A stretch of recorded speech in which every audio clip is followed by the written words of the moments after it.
Hi every one, എല്ലാവർക്കും നമസ്കാരം. Divine hill മലയാളൻ്റെ ആരോട്ടിൻ്റെ ഒരു പുതിയ വീഡിയോയിലേക്ക് എല്ലാവർക്കും സ്വാഗതം. നിങ്ങളെല്ലാവരും സുഖമായിട്ടിരിക്കുന്നു എന്ന് കരുതുന്നു. അപ്പോൾ ഇന്നത്തെ റിലേഷൻഷിപ്പ് റീഡിംഗ് ആണ്. നിങ്ങളുടെ മനസ്സിലുള്ള വ്യക്തി. അപ്പോൾ എല്ലാവർക്കും റിലേഷൻഷിപ്പ് റീഡിംഗ് ഇടണില്ലേ എന്ന് എപ്പോഴും ചോദിക്കുന്നുണ്ട്. ഞാനത് കുറച്ച് കളഞ്ഞതെന്ന് അങ്ങനെയല്ല, സമയമില്ലാത്തതുകൊണ്ട് ചെയ്യാത്തതാണ്. ഞാനത് തീർച്ചയായിട്ടും ചെയ്യും, അങ്ങനെ ചെയ്യില്ല എന്ന് വിചാരിക്കേണ്ട. അപ്പോൾ നിങ്ങളുടെ മനസ്സിലുള്ള വ്യക്തി ഈ സമയം അവർക്ക് നിങ്ങളെപ്പറ്റി എന്താണ് അവർ ചിന്തിക്കുന്നത്, ഈ റിലേഷൻഷിപ്പിനെ പറ്റി അവരെന്താണ് ചിന്തിക്കുന്നത്, അവർക്ക് എന്താണ് മനസ്സിലായത്. അപ്പം നമുക്കത് നോക്കാം. അപ്പോൾ ആദ്യമായിട്ടാണ് എൻ്റെ ചാനൽ കാണുന്നതെന്നുണ്ടെങ്കിൽ സബ്സ്ക്രൈബ് ചെയ്തിട്ടൊന്ന് സപ്പോർട്ട് ചെയ്യുക. നിങ്ങൾ ഇതുവരെ തന്ന സ്നേഹത്തിനും സപ്പോർട്ടിനും ഒരുപാട് നന്ദി. നിങ്ങൾ സബ്സ്ക്രൈബ് ചെയ്തതിന് ശേഷം കാണുമ്പോൾ നിങ്ങളുടെ എനർജി എനിക്ക് ടാപ്പ് ചെയ്യാൻ പറ്റും. അപ്പോൾ നിങ്ങൾക്ക് കൂടുതൽ ആക്യുറേറ്റ് ആയിട്ടുള്ള റീഡിങ്സ് തരാനും പറ്റും. അപ്പം നമുക്ക് നോക്കാം എന്താണ് അവർ ഈ ബന്ധത്തെക്കുറിച്ച് എന്താണ് ചിന്തിക്കുന്നത്, എന്താണ് അവർ മനസ്സിലാക്കിയത്.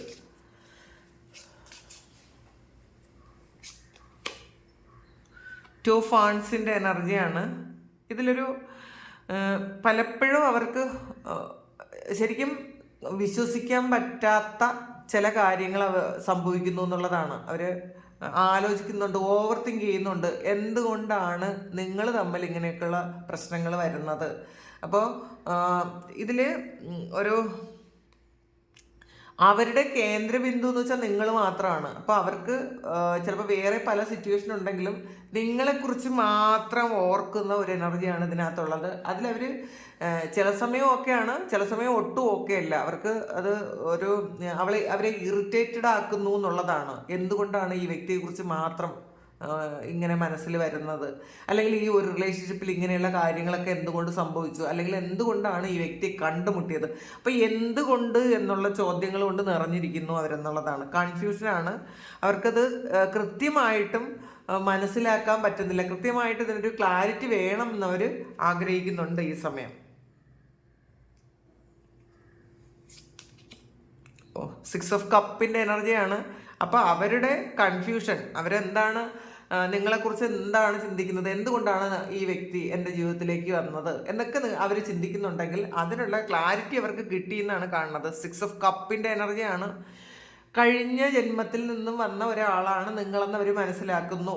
അത് അവർക്ക് അവരുടെ ഹൃദയത്തിൽ നിങ്ങളോടുള്ള ഒരു സ്ഥാനം എന്ന് വെച്ചാൽ വേറെ ആർക്കും കൊടുക്കാൻ അവർക്ക് പറ്റില്ല എന്നുള്ളതാണ്. വേറെ അവർ ശ്രമിച്ചിട്ടുണ്ടായിരിക്കാം, അല്ലെങ്കിൽ വേറെ ആ വ്യക്തികൾ അവരുടെ ജീവിതത്തിൽ ഉണ്ടായിരിക്കാം. കാരണം അതുകൊണ്ടാണ് ഈ സിക്സ് ഓഫ് കപ്പ് വന്നത്. അപ്പോൾ ഈ ഒരു പ്രണയം എന്ന് പറയുന്നത് ശരിക്കും നിങ്ങൾ രണ്ട് വ്യക്തികൾ ഇങ്ങനെ ചുറ്റപ്പെട്ട് കിടക്കുന്നത് പോലെയാണ്. ശരിക്കും പരസ്പരം ടാങ്കിൾ ചെയ്തിരിക്കുന്നു എന്നുള്ളതാണ്. അതൊരിക്കലും അവർക്കൊരിക്കലും നിങ്ങളെ വിട്ടിട്ട് പോകാനോ നിങ്ങളെ അടർത്തി മാറ്റാനോ ഒന്നും അവർക്ക് പറ്റുന്നില്ല. അതവർ ഇപ്പോൾ ഈ ഒരു സമയം അവരത് മനസ്സിലാക്കുന്നുണ്ട്. അവർ ഒരുപാട് ചിന്തിക്കുന്നുണ്ട്. ചിലപ്പോൾ ആസ്ട്രോളജി നോക്കുന്നുണ്ടായിരിക്കാം, ചിലപ്പോൾ ടാരോ നോക്കുന്നുണ്ടായിരിക്കാം, ഒരു പാസ്റ്റ് ലൈഫൊക്കെ നോക്കുന്നുണ്ടായിരിക്കാം. എന്തുകൊണ്ടാണെന്ന് ഓവർ തിങ്ക് ചെയ്യുന്നുണ്ട് അവർ. പക്ഷേ അവർക്ക് അതിനുള്ള ഉത്തരം കിട്ടിക്കഴിഞ്ഞു എന്നുള്ളതാണ് സിക്സ് ഓഫ് കപ്പ്. ഇത് കഴിഞ്ഞ ജന്മത്തിൽ നിന്നും വന്ന ഒരു ആളാണ്. അപ്പോൾ അതുകൊണ്ടാണ് ഈ വ്യക്തിയെ മറക്കാൻ പറ്റാത്തത് എന്നൊക്കെ അവർ മനസ്സിലാക്കുന്നുണ്ട്. 3 ഓഫ് സോഡ്സിൻ്റെ എനർജിയാണ്. ശരിക്കും പെയിനാണ് എന്നുള്ളതാണ് ഇതിനകത്ത്. നിങ്ങളെക്കുറിച്ച് ഓർക്കുമ്പോൾ അവർക്ക് ഹാപ്പിനെസ് ഉള്ളതുപോലെ തന്നെ അവർക്ക് വേദനയുണ്ട് എന്നുള്ളതാണ്. നിങ്ങളോട് ചിലപ്പോൾ അവർ പൊറുക്കാൻ പറ്റാത്ത എന്തെങ്കിലുമൊക്കെ തെറ്റുകൾ ചെയ്തിട്ടുണ്ടായിരിക്കാം. അവർക്ക് ഈ സമയം അവരത് ആലോചിച്ച് ഒരുപാട് വേദനിക്കുന്നു എന്നുള്ളതാണ്. അവർക്ക് ഇപ്പോൾ ചെയ്തു പോയ തെറ്റുകളെ കുറിച്ച് ഓർത്ത് വേദനിക്കുന്നു. അപ്പോൾ അവർ ചെയ്തത് തെറ്റാണെന്ന് ഈ സമയം അവർക്ക് തിരിച്ചറിയുന്നുണ്ടായിരിക്കണം. ഇതൊരു കാർമികമായിട്ടുള്ളൊരു കാര്യമാണ്. ഒരു കർമ്മം വലിച്ചു വെച്ചിട്ടുണ്ടായിരിക്കാം. ചിലപ്പോൾ നിങ്ങളോട് മിസ്റ്റേക്ക് ചെയ്ത് അവരൊരു കർമ്മ ഉണ്ടാക്കി വെച്ചിട്ടുണ്ടായിരിക്കും. അപ്പോൾ അതിൻ്റെ വേദനയിലാണ്. അപ്പോൾ അവർ ചിന്തിക്കുന്നുണ്ട് നിങ്ങളോട് ചെയ്ത തെറ്റിൻ്റെ ഫലമാണ് അവർക്ക് ഈ ബുദ്ധിമുട്ടൊക്കെ വരുന്നത് എന്നൊക്കെ അവർ ചിന്തിക്കുന്നുണ്ട്. അവർക്ക് എന്തെങ്കിലും ബുദ്ധിമുട്ട് വരുന്നിട്ടുണ്ടായിരിക്കും, നോക്കാതെ. കാരണം അത് പെയിൻ ഉണ്ടല്ലോ. അപ്പോൾ തീർച്ചയായിട്ടും അവർക്ക് ബുദ്ധിമുട്ടുണ്ട് എന്നുള്ളതാണ്. അവർക്ക് ഈ ഒരു സമയം അവരെന്തോ കാര്യത്തിൽ വിഷമിക്കുന്നു എന്നാണ് കാണുന്നത്. 10 ഓഫ് കപ്സിൻ്റെ എനർജിയാണ്. അപ്പോൾ ഇതൊരു ഫാമിലി ഇൻവോൾവ്ഡ് ആയിട്ടുള്ള ഒരു റിലേഷൻഷിപ്പാണ്. അപ്പോൾ ഒന്നുകിൽ ആ ഒരു വ്യക്തിക്ക് വേറൊരു ഫാമിലി ഉണ്ടായിരിക്കാം, അല്ലെങ്കിൽ നിങ്ങൾക്ക് വേറൊരു ഫാമിലി ഉണ്ടായിരിക്കാം, അല്ലെങ്കിൽ നിങ്ങൾ വിവാഹിതരായിരിക്കാം, നിങ്ങളുടെ ഹസ്ബൻഡോ വൈഫോ ഒക്കെ ആയിരിക്കാം. അപ്പോൾ ചില ആൾക്കാർക്ക് ഇതൊരു വേറൊരു ഫാമിലി ഉള്ള ഒരു എനർജിയാണ് ഇതിനകത്ത് കാണുന്നത്. ശരിക്കും അതിൽ അവർക്ക് പൂർണ്ണമായിട്ടും അങ്ങോട്ട് എൻഗേജ്ഡ് ആകാൻ പറ്റുന്നില്ലായിരിക്കാം. നിങ്ങളോട് ചെയ്ത തെറ്റുകൾ അവർ വേദനിക്കുന്നു എന്ന് തന്നെയാണ് കാണുന്നത്. പിന്നെ പാസ്റ്റ് ലൈഫിൽ ചിലപ്പോൾ ഇനി നിങ്ങൾ ഹസ്ബൻഡ് ആൻഡ് വൈഫ് ആയിരുന്നോ എന്നൊക്കെ അവർ ചിന്തിക്കുന്നുണ്ട്. ഇത് അങ്ങനെ ആയതുകൊണ്ടാണോ ഇതൊന്ന് മാറിപ്പോകാൻ പറ്റാത്തത് എന്നൊക്കെ അവർ ആലോചിക്കുന്നുണ്ട്. ഇതിനകത്തൊരു 4 ഓഫ് സോഡ്സിൻ്റെ എനർജിയാണ്. ഇതൊരു ശരിക്കും ഒരു നിങ്ങളിലേക്ക് വരാൻ അവർ ആഗ്രഹിക്കുന്നു എന്നുള്ളതാണ്. അപ്പോൾ ഇതൊരു ട്രാവൽ കാർഡാണ്. ഇപ്പോൾ ഈ ഒരു കാർഡിൽ ഇതൊരു ട്രാവലാണ് കാണിച്ചിട്ടുള്ളത്. അപ്പോൾ ചിലപ്പോൾ നിങ്ങളിലേക്ക് ട്രാവൽ ചെയ്ത് വരേണ്ട ആവശ്യം ഉണ്ടായിരിക്കാം, അല്ലെങ്കിൽ നിങ്ങളെ ഒന്ന് കാണണമെന്ന് അവർ ആഗ്രഹിക്കുന്നുണ്ട് എന്നുള്ളതാണ്. വളരെ കാമാകാൻ അവർ ആഗ്രഹിക്കുന്നു, അല്ലെങ്കിൽ നിങ്ങളെ ഒന്ന് ശാന്തമാക്കാൻ അവർ ആഗ്രഹിക്കുന്നു എന്നുള്ളതാണ്. അപ്പോൾ ഇതിനകത്ത് ഒരു പ്രൊട്ടക്ഷൻ ഉണ്ട് എന്നുള്ളതാണ്. നിങ്ങളുടെ റിലേഷൻഷിപ്പിന് വളരെ വലിയ ഒരു പ്രൊട്ടക്ഷൻ ഉണ്ട്. അപ്പോൾ എത്ര പ്രശ്നങ്ങൾ ഉണ്ടായാലും അത് പൂർണ്ണമായും ഇല്ലാതായി പോകുന്നില്ല എന്നവർ മനസ്സിലാക്കുന്നുണ്ട്. ചിലപ്പോൾ ഇനി ഒരിക്കലും ഈ ഒരു റിലേഷൻഷിപ്പ് മുന്നോട്ട് പോകില്ല എന്നൊക്കെ വിചാരിച്ചിരുന്നാലും വീണ്ടും അത് റീകണക്ട് ചെയ്യുന്നു എന്നാണ് കാണുന്നത്. അപ്പോൾ അവർക്ക് മനസ്സിലാകുന്നുണ്ട് ഇത് ഈ ഒരു ബന്ധമെന്ന് പറയുന്നത് അത്രയും പ്രൊട്ടക്റ്റഡ് ആണ്. ഹാങ്ഡ് മാനാണ് വന്നിട്ടുള്ളത്. അവർക്ക് ഒരു തിരിച്ചറിവ് വരുന്ന ഒരു സമയമാണ് എന്നുള്ളതാണ്. പല കാര്യങ്ങളും മനസ്സിലാക്കാൻ പറ്റുന്നുണ്ട്. ഇപ്പം നേരത്തെ ഇവർക്ക് പല കാര്യങ്ങളും നിങ്ങളെക്കുറിച്ചുള്ള കാര്യങ്ങളോ അല്ലെങ്കിൽ ഈ ബന്ധം എന്താണെന്നോ ഒന്നും പൂർണ്ണമായി മനസ്സിലാക്കാൻ അവർക്ക് പറ്റിയിട്ടുണ്ടായിരിക്കില്ല. ചിലപ്പോൾ ഇവരിത് തമാശയായിട്ട് എടുത്ത കാര്യമായിരിക്കാം. പക്ഷേ ഇപ്പോൾ വിട്ടുപോകാൻ പറ്റാതായപ്പോൾ അവർ മനസ്സിലാക്കുന്നുണ്ട് എന്തുകൊണ്ടാണ് ഇത് ഇങ്ങനെ വന്നത്, എന്തുകൊണ്ടാണ് ഈ ഒരു വ്യക്തി അവരുടെ ജീവിതത്തിലേക്ക് ചെന്നത് എന്നൊക്കെ അവർ ആലോചിക്കുന്നുണ്ട്. ഈ സമയം അവർ ഒരു പുതിയ കാഴ്ചപ്പാടിലൂടെ കാണാൻ ശ്രമിക്കുന്നു എന്നുള്ളതാണ്. അവർ നേരത്തെ വളരെ തമാശയായിട്ട് കണ്ടിരുന്ന ആൾക്കാരാണെങ്കിൽ ഈ സമയം അതിൽ എന്തോ വളരെ സീരിയസ് ആയിട്ടുള്ള കാര്യങ്ങളുണ്ടല്ലോ എന്നൊക്കെ അവർ മനസ്സിലാക്കുന്നുണ്ട്.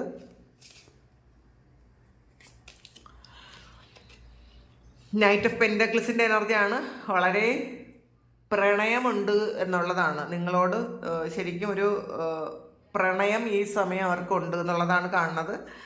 അവർ ശരിക്കും നിങ്ങളെക്കുറിച്ച് ഓർക്കുന്നുണ്ട്, നിങ്ങൾ അവരുടെ കൂടെ വേണം എന്നും അവർ ആഗ്രഹിക്കുന്നുണ്ട്. അവർ ഈ ഒരു സമയം ശരിക്കും ഒരു പാഷനേറ്റ് ലവ് എന്നൊക്കെ പറയാം, അങ്ങനത്തെ ഒരു പ്രണയമുണ്ട് എന്നുള്ളതാണ്. ചിലപ്പോൾ വിവാഹം കഴിക്കാത്ത ആൾക്കാരാണെങ്കിൽ നിങ്ങളെ വിവാഹം കഴിക്കാൻ വേണ്ടിയിട്ട് അവർ ഒരു ഫിനാൻഷ്യൽ സ്റ്റെബിലിറ്റിക്ക് വേണ്ടിയിട്ട് എന്തെങ്കിലുമൊക്കെ കാര്യങ്ങൾ ചെയ്യുന്ന ഒരു എനർജി കൂടിയാണത്. ജഡ്ജ്മെൻ്റാണ് വന്നിട്ടുള്ളത്. അപ്പം ഇതിനകത്ത് അവർ മിസ്റ്റേക്ക് ചെയ്തു എന്നൊരു തിരിച്ചറിവ് അവർക്കുണ്ട്. അപ്പോൾ അവർക്ക് അതുകൊണ്ട് തന്നെ ഈ ഒരു ജഡ്ജ്മെൻറ്റ് വന്നത് അവരുടെ ഈ ഒരു കർമ്മഫലം അവരനുഭവിക്കുന്നു എന്നുള്ളതാണ്. നിങ്ങളെ വേദനിപ്പിച്ചതിൻ്റെ ഫലമായിട്ട് എന്തെങ്കിലും ഒരു കാര്യം സംഭവിക്കുന്നുണ്ടായിരിക്കണം, അല്ലെങ്കിൽ ഒരു പാസ്റ്റ് ലൈഫിൻ്റെ ജഡ്ജ്മെൻ്റ് ആണ് എന്നുള്ളതാണ്. അപ്പോൾ കഴിഞ്ഞ ജന്മത്തിലും കൂടെ ഉണ്ടായിരുന്ന ഒരാളാണ് എന്നുള്ളൊരു ഉറപ്പ് ഈ ഒരു സമയം അവർക്കുണ്ടാകുന്നു എന്നാണ് കാണുന്നത്. ജസ്റ്റിസാണ്. അപ്പം ജസ്റ്റിസും ജഡ്ജ്മെൻറ്റും വന്നിട്ടുണ്ട്. അപ്പോൾ ഇതിനകത്ത് ഇതൊരു പാസ്റ്റ് ലൈഫ് റിലേഷൻഷിപ്പാണ്. അപ്പോൾ അതവർ തിരിച്ചറിയുന്നുണ്ട്. കഴിഞ്ഞ ജന്മങ്ങളിലുള്ള ഒരു ബന്ധമായത് കൊണ്ടാണ് ഇത്രയും ദൃഢത വന്നതെന്നുള്ളത് മാത്രമല്ല, നിങ്ങളോട് തെറ്റ് ചെയ്തു എന്ന് അവർ മനസ്സിലാക്കുന്നുണ്ട്, അവർ തിരിച്ചറിയുന്നുണ്ട്, അത് തിരുത്തണമെന്ന് അവർ ആഗ്രഹിക്കുന്നുണ്ട്. കാരണം ഇപ്പോൾ എന്തോ ഒരു കാര്യത്തിനൊരു ന്യായവിധി വന്നിട്ടുണ്ടായിരിക്കാം. അത് ശരിക്കും നിങ്ങൾക്ക് ജസ്റ്റിസ് കിട്ടേണ്ടതാണ്, നിങ്ങളാണ് ശരി എന്നുള്ളൊരു ചിന്തയുണ്ട് അവർക്ക്. ഇപ്പോൾ പാസ്റ്റിൽ നിങ്ങളെ കുറ്റം പറഞ്ഞിരുന്ന ആൾക്കാരായിരിക്കാം, നിങ്ങളെ ഒട്ടും തന്നെ നിങ്ങൾക്കൊരു മൂല്യവും തന്നിട്ടില്ലായിരിക്കാം. പക്ഷേ ഈ ഒരു സമയം നിങ്ങളാണ് ശരി. അപ്പോൾ നിങ്ങളെക്കുറിച്ച് ചിലപ്പോൾ മറ്റുള്ളവർ മോശമായിട്ട് പറഞ്ഞു കൊടുക്കുകയൊക്കെ ചെയ്തിട്ടുണ്ടായിരിക്കാം. ചിലപ്പോൾ ഇവർക്ക് ഇപ്പം നിങ്ങളെക്കാളേറെ വേറെ ആർക്കെങ്കിലും കുറച്ചുകൂടി വളരെ വലിയ ആൾക്കാരുമായിട്ടൊരു കണക്ഷനൊക്കെ ഉണ്ടായിട്ടുണ്ടായിരിക്കും. അപ്പോൾ അതിൻ്റെ ആ സമയം ഉണ്ടായി നിങ്ങൾ വേദനിച്ചു എന്നാണ് കാണുന്നത്. അപ്പോൾ ഈ ഒരു സമയം നിങ്ങളോട് കാണിച്ചത് ഫെയർ അല്ല, തെറ്റായി പോയി ചെയ്തത് എന്നാണ് അവർ മനസ്സിലാക്കുന്നത്. നിങ്ങൾക്ക് നീതി തരണം എന്നെന്തായാലും അവർ ചിന്തിക്കുന്നുണ്ട്. നമുക്കൊരു കാർഡ് കൂടി എടുത്ത് നോക്കാം. 10 ഓഫ് സോഡ്സിൻ്റെ എനർജിയാണ്. ഒരു പെയിൻഫുൾ എൻഡിങ് ആണ് ഇതിനകത്ത് കാണുന്നത്. കാരണം അവരുടെ ലൈഫിലെയും നിങ്ങളുടെ ലൈഫിലെയും പെയിൻഫുൾ ആയിട്ടുള്ളൊരു സിറ്റുവേഷൻ എൻഡാകുന്നു എന്നുള്ളതാണ്. അപ്പോൾ കർമ്മ തിരിച്ചു വരുന്നു എന്ന് വേണമെങ്കിൽ കൂടെ പറയാം. അപ്പം ആ കർമ്മ തീരുന്നുണ്ടായിരിക്കാം. നമ്മൾ ഒരു കാര്യം, ഒരു തെറ്റ് ചെയ്തു, അതിൻ്റെ തിരിച്ചറിവുണ്ടായി, അതിന് പ്രായശ്ചിത്തം ചെയ്യുമ്പോൾ, നമ്മൾ ഫോർഗിവ്നെസ് ചോദിക്കുമ്പോൾ ആ ഒരു കർമ്മയിൽ നിന്ന് കുറേ റിലീസാവും. അപ്പോൾ ഈ ഒരു സമയം അവർക്ക് വേറെ കുറേ കാര്യങ്ങളിൽ അവർ ശരിക്കും അവരെ ചുറ്റിയിരിക്കുന്നു എന്നുള്ളതാണ് കാണുന്നത്. 100 കണക്കിന് പ്രശ്നങ്ങളുടെ ഇടയിലാണ് അവരെന്നുള്ളതാണ്. അപ്പോൾ അവരതൊക്കെ നിങ്ങളുമായിട്ടുള്ള ഒരു റിലേഷൻഷിപ്പിനെ അവർ കണക്ട് ചെയ്യുന്നുണ്ട്. നിങ്ങളോട് തെറ്റ് ചെയ്തുകൊണ്ടാണ് അവർക്ക് ഈ പ്രശ്നങ്ങളൊക്കെ വന്നത് എന്നൊരു ചിന്ത അവർക്ക് ഈ ഒരു സമയമുണ്ട് എന്നാണ് കാണുന്നത്. ഹൈ പ്രീസ്റ്റസിൻ്റെ എനർജിയാണ്. അപ്പോൾ ഒരു സ്പിരിച്വൽ ഗൈഡൻസ് ഈ സമയം അവർക്ക് കിട്ടുന്നു. ചിലപ്പോൾ അവർക്ക് സ്വയം കിട്ടുന്നതായിരിക്കാം, ഒരു പ്രാർത്ഥനയിലൂടെ അവർക്ക് സ്വയം മനസ്സിലാകുന്നതായിരിക്കാം, അല്ലെങ്കിൽ അവരുടെ എക്സ്പീരിയൻസ് അവരെ ആ ഒരു ഗൈഡൻസിലേക്ക് എത്തിക്കുന്നുണ്ടായിരിക്കാം. ഇവർ ചിലപ്പം ആരിൽ നിന്നെങ്കിലും ഒരു ഗൈഡൻസ് എടുക്കുന്നതുമാകാം. അപ്പോൾ ഇതാണ് ഇന്നത്തെ റീഡിങ്. നിങ്ങളുമായിട്ടുള്ള റിലേഷൻഷിപ്പ് എന്നൊക്കെയാണ് എന്ന് ഈ സമയം അവരത് ചിന്തിക്കുന്നുണ്ട്, അവരത് മനസ്സിലാക്കുന്നുണ്ട്. അപ്പോൾ തിരിച്ചു വരാനും ആഗ്രഹിക്കുന്നു എന്നുള്ളതാണ് ഇതിനകത്ത് കാണുന്നത്. അപ്പോൾ ഇത് നിങ്ങളുടെ സിറ്റുവേഷനുമായിട്ട് മാച്ച് ആകുന്നുണ്ടെങ്കിൽ നിങ്ങളൊന്ന് കമൻറ്റ് ചെയ്യുക. നിങ്ങൾക്ക് ആർക്കെങ്കിലും പേഴ്സണൽ റീഡിംഗ് വേണമെങ്കിൽ എൻ്റെ വാട്സപ്പ് നമ്പറിൽ കോൺടാക്റ്റ് ചെയ്യാം. Thank you. നമുക്കൊരു പുതിയ വീഡിയോ ആയിട്ട് വീണ്ടും കാണാം. എല്ലാവരും സുഖമായിട്ട് സന്തോഷമായിട്ടും സമാധാനമായിട്ട് ഇരിക്കട്ടെ എന്ന് പ്രാർത്ഥിക്കുന്നു. നിങ്ങളുടെ എല്ലാ കാര്യങ്ങളും ഭംഗിയായിട്ട് നടക്കാൻ ദൈവം അനുഗ്രഹിക്കട്ടെ. ഒരുപാട് സ്നേഹം, ഒരുപാട് നന്ദി. Thank you.